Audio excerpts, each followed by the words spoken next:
రహస్య మందిరం. అనగనగా ఒక రాజు. ఆయన ప్రజలను కన్నబిడ్డల వలె పాలిస్తూ ఉండేవాడు. అందుచేత రాజుపైన అందరికీ భక్తి, గౌరవము ఎంతగానో ఉండేది. ఆ రాజు పరిపాలన చేసే పద్ధతి చాలా చక్కగా ఉండటం చేత ప్రజలెంతో సుఖంగా ఉండేవారు. దేశాలు తిరిగి వచ్చే సాధువులను, యాత్రలు సేవించుకు వచ్చే పుణ్యాత్మలను ఆదరించడం అంటే ఆ రాజుకి అమితమైన ఆసక్తి. అటువంటి వారెవరైనా వచ్చినట్లయితే అదే పనిగా వారితో సంభాషిస్తూ, చర్చలు జరుపుతూ లోక చరిత్ర తెలుసుకునేవాడు. దేశంలో మంచి మంచి విషయాలు ఈ విధంగా తెలుసుకొని వాటినన్నిటినీ తన రాజ్యంలో అమలు చేసేవాడు.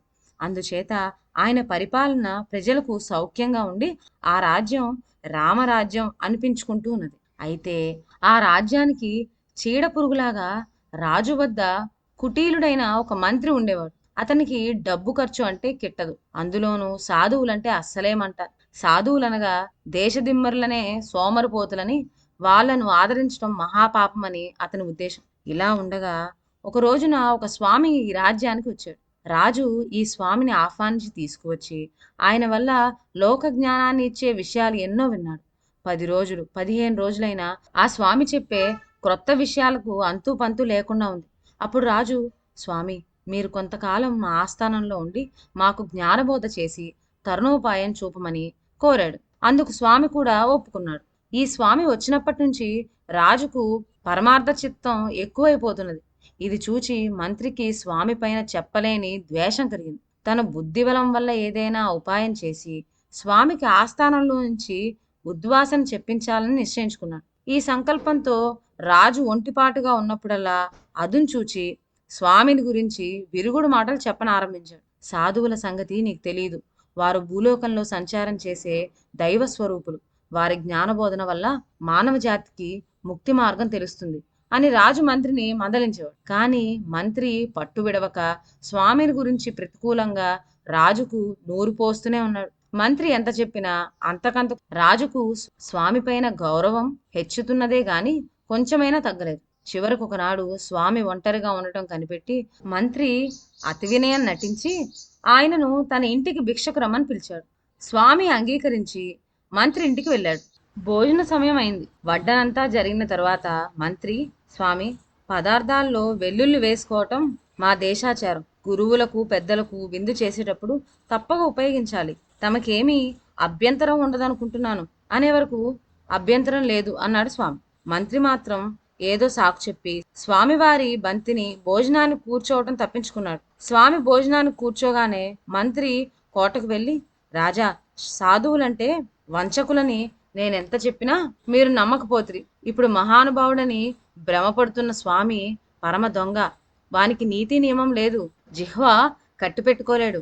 నానాగడ్డి తింటాడు. కూడని ఆ నీచుణ్ణి మీరు పక్కనే కూర్చోబెట్టుకుంటున్నారంటే లోకం నవ్విపోతున్నది. ఎందుకులేండి, నా మాట నిజమో కాదో తమకే తెలుస్తుంది అని చెప్పేసి ఇంటికి వెళ్ళాడు. ఇంతలో స్వామి భోజనమైంది. ఆయనతో మంత్రి, స్వామి, ఒక సంగతి చెప్పమర్చాను.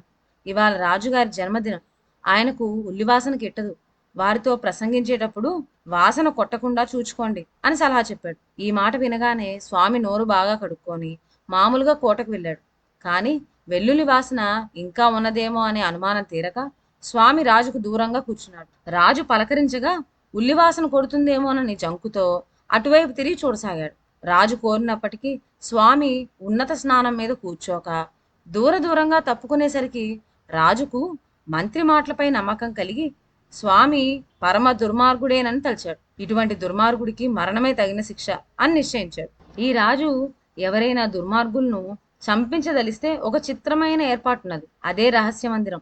రాజు స్వయంగా చీటీ వ్రాసి ఎవరిని ఆ మందిరానికి పంపితే వారికక్కడ మరణశిక్ష విధింపబడుతుంది. చీటీలో చూచే వరకు బహుమతి ఇంత ఇయ్యవలసింది అనే మాటలు కనబడి ఆశ కలుగుతుంది. తీరా మందిరంలోకి పోయే వరకు జరగవలసిన పని జరుగుతుంది. ఈ రహస్యం మంత్రికి కూడా తెలియదు.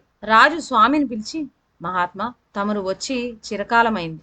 మిమ్మల్ని ఇక్కడనే మేము నిలిపివేసినట్లయితే మీ వల్ల ఉపదేశం పొందవలసిన శిష్యకోటికి అన్యాయం చేసినట్టు అవుతుంది. కనుక భక్తిపూర్వకంగా సమర్పించుకుంటున్న ఈ 1000 వరహాలు స్వీకరించండి అంటూ పత్రం చేతికిచ్చి రహస్య మందిరానికి వెళ్ళి సొమ్ము తీసుకోండి అన్నాడు. ఈ సంగతులన్నీ గమనిస్తూ ఉన్న మంత్రి ఆ బహుమానము తానే కాజేద్దామన్న దురుద్దేశంతో స్వామిని దర్శించి మహానుభావ, తమరేమిటి, మందిరానికి వెళ్ళడం ఏమిటి? మీరు శ్రమ పడటం భావ్యం కాదు. తమరు మా ఇంట్లో నిశ్చింతగా కూర్చోండి. నేను ఇప్పుడే పోయి బహుమానపు సొమ్ము పట్టుకు వచ్చి సమర్పించుకుంటాను అంటూ స్వామిని తన ఇంట్లో కూర్చుండబెట్టి మంత్రి ఆ చీటి తీసుకొని మందిరానికి చేరుకున్నాడు. రహస్య మందిరంలోని ఉద్యోగులు ఈ చీటీ చూచుకుంటూనే మంత్రిని మటుమాయం చేసి వేశారు.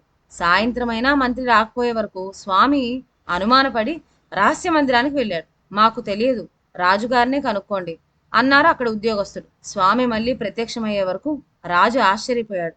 తరువాత స్వామి జరిగిన కథ చెప్పగా మంత్రి ఆడిన కపట నాటకం అంతా రాజుకు బోధపడి నిజ నిజాలు తెలిసిపోయింది. అతను తగినట్టుగా పాపఫలం అనుభవించడం చేత రాజుకి స్వామి బోధల యందు విశ్వాసం ఎక్కువై నాటి నుంచి ఆయనను గురుదేవునిగా తన ఆస్థానం అందే శాశ్వతంగా నిలుపుకున్నాడు. ఇదండి ఇవాల్టి కథ. ఇక సెలవు. నా ఛానల్లోని కథలు మీకు నచ్చినట్లయితే నా ఛానల్ను లైక్ చేసి సబ్స్క్రైబ్ చేయండి. షేర్ చేయడం మర్చిపోవద్దు. కొత్త కథల నోటిఫికేషన్ కోసం బెల్ ఐకాన్ ప్రెస్ చేయండి. Thank you.